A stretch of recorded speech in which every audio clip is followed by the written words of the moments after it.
By 1918, the Saturday Evening Post had become America's most popular magazine. Its editor, George Horace Lorimer, had a strong sense of what Americans wanted to read: upbeat modern fiction and articles about American opportunity.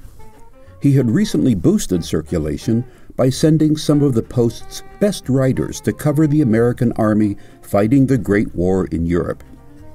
The Post's paid circulation now stood at 2 million, which translated into an estimated 10 million readers every week. Businesses were soon clamoring to have their advertising in the Post. In 1897, the magazine took in only $6,000 annually in advertising, but by 1917, the Post had become the industry leader in ad revenue, with sales topping 16 million.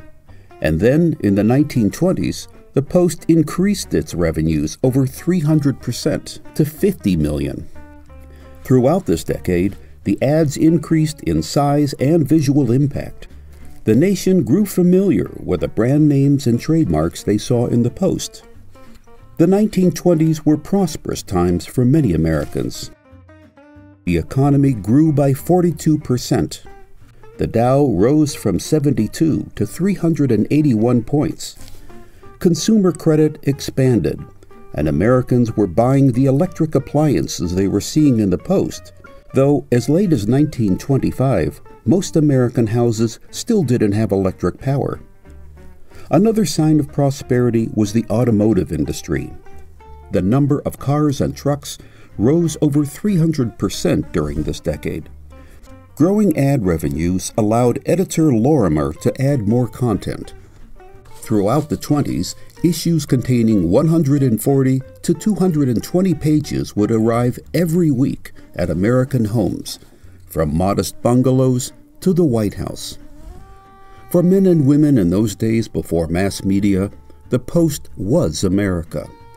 Its articles chronicled the country's passage into a new age. Cover art and story illustrations revealed changing fashions and manners. In hundreds of short stories and serialized novels, the Post offered traditional westerns and mysteries, but also introduced readers to the Jazz Age through the stories of F. Scott Fitzgerald, to new fads which were satirized by Sinclair Lewis, and to international politics, genially mocked by Will Rogers. In light of the Post's prominence and long history, Lorimer felt entitled to give the magazine a motto. He called it an American institution. But the Post and America were about to enter darker days. This video was brought to you by the Saturday Evening Post Digital Archives. Saturday Evening Post members can explore our 200-year-old archive and receive 6 issues of the Post print edition for only $15 a year.